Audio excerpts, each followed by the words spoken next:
प्यारे बच्चों, good morning. 10th class की हिंदी मीडियम साइंस में हम 5वां चैप्टर कर रहे हैं, जिसका नाम है तत्वों का आवर्त वर्गीकरण।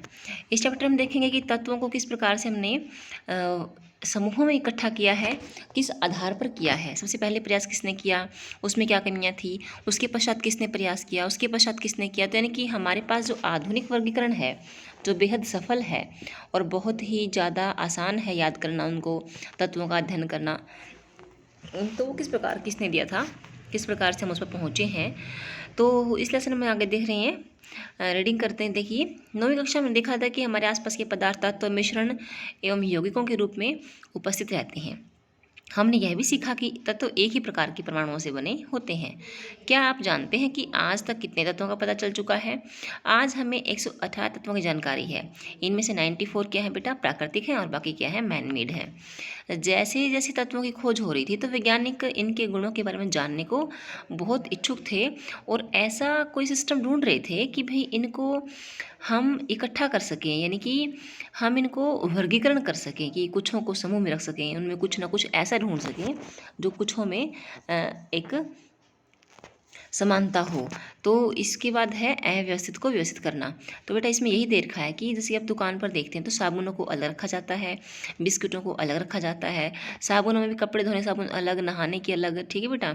बिस्कुटों में भी पार्ले जी के अलग, बटर बाइट के अलग, इस प्रकार से अलग अलग रखे होते हैं। तो यानी कि वर्गीकरण करना बेहद बेहद बेहद ज़रूरी है। तो अव्यवस्थित को व्यवस्थित करना, और इसके लिए पहला प्रयास किसने किया, डोबेराइनर ने, ठीक है बेटा, जिसका नाम था वुल्फ गैंग डोबेराइनर। 1817 में जर्मनी के केमिस्ट थे ये। उन्होंने क्या किया, 3-3 तत्वों वाले समूहों का, तत्वों के कुछ समूह बनाए, ठीक है ना, और उन समूहों क्या कहा, त्रिक कहा। डोबेराइनर ने बताया कि त्रिक वाले के तीनों तत्वों को उनके परमाणु द्रव्यमान के आरोही क्रम में रखो, ठीक है ना। और आरोही क्रम में रखने पर जो बीच वाला तत्व होगा ना, उसका परमाणु द्रव्यमान पहले और तीसरे तत्व के परमाणु द्रव्यमान का औसत मिलेगा। औसत, ठीक है ना, एवरेज। उदाहरण के लिए लिथियम सोडियम पोटेशियम ले लिया इसने। लिथियम का द्रव्यमान 6.9, सोडियम का 23.0, पोटेशियम का 39.0, ठीक है बेटा। तो 6.9 39 को जोड़ के और डिवाइड करो, फिर देखो कितना आएगा, 9 और 6 15, 3 और 1 4, 45, 45.9। इसको ना 2 से भाग करो, 2 दूनी 4 और 2 पंजे 10, यानी कि 25 आ गया। तो यानी कि 39 जो है, सॉरी देखिए 45 को आप 2 से भाग करेंगे तो 2 दूनी 4 और 2 निमे 18, यानी कि कुछ न कुछ 20, कितना था बेटा ये, 9 से 15, 50 था ना, तो 2 से 14, यानी कि 27 आंसर आ जाएगा इसका। 26 7 आसपास, यानी कि तो 23 और 26 आसपास है ना, तो यानी कि लगभग उसके द्रव्यमान के बराबर होगा। तो सोडियम के परमाणु द्रव्यमान से इसकी तुलना कैसे की जा सकती है।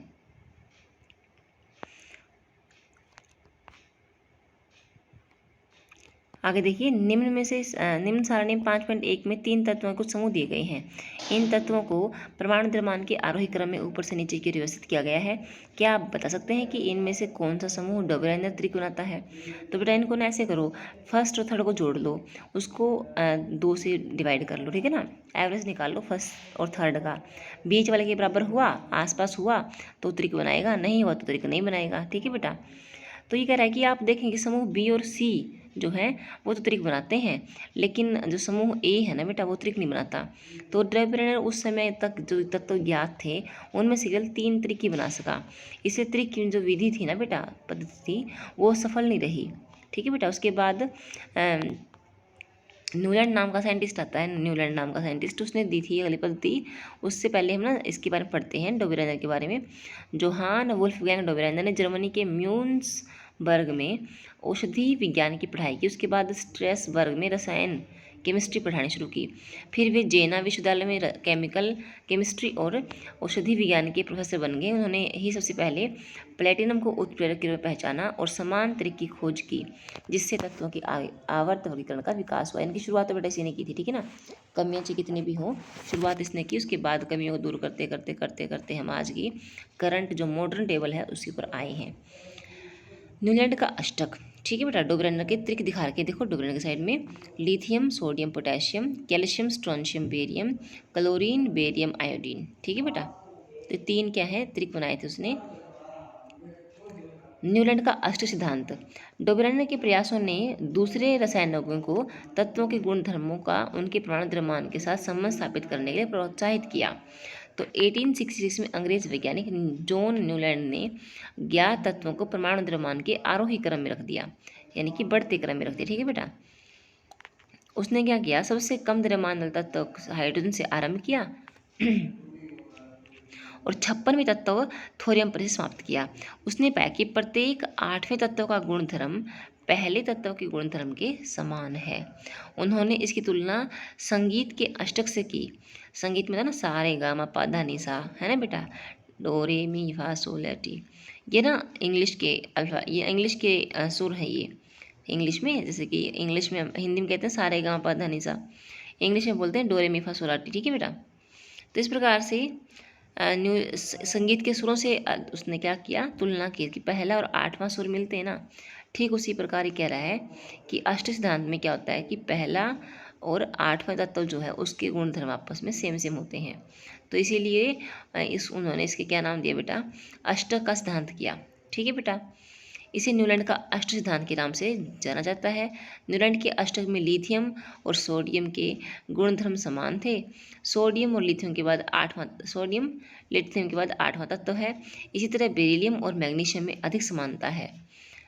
न्यूलैंड के अष्टक के मूल रूप का एक भाग सारणी 5.3 में दिखाया गया है। ये देखिए, यह है न्यूलैंड्स का अष्टक। क्या बेटा, न्यूलैंड का अष्टक 1 2 3 4 5 6 7, इसमें 7 समूह है। और 8वां तत्व कहाँ आ जाएगा, पहले लगे नीचे आ जाएगा, और यानी कि जो जिसके नीचे आएगा उनके सब के गुण क्या है, समान। हाइड्रोजन, फ्लोरीन, क्लोरीन, कोबाल्ट, निकल, ब्रोमीन। ठीक है बेटा, उसके बाद ऐसा देखा गया कि अष्टक का सिद्धांत केवल कैल्शियम तक ही लागू होता था, क्योंकि कैल्शियम के बाद प्रत्येक 8वें तत्व का गुणधर्म पहले तत्व से नहीं मिलता।